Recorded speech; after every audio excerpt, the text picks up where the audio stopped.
उसके बाद friends hide and unhide columns जो हैं उनकी ऑप्शन हमें मिलती है, तो उसको कैसे करते हैं तो मैं आपको बताता हूँ। यहाँ पे जैसे मैं इसका कलर जो है वो चेंज कर देता हूँ, कोई दूसरा कलर कर देता हूँ यहाँ से।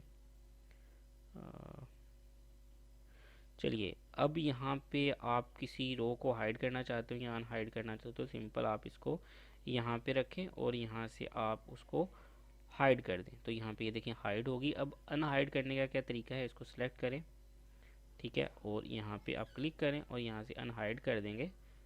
सॉरी, यहाँ से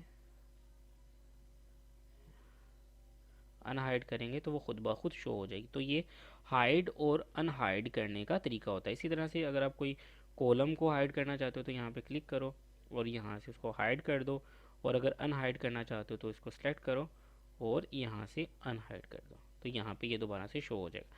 तो यहाँ पे सिंपल मेथड के साथ आप अपने किसी भी कॉलम या रो को हाइड और अनहाइड कर सकते हो।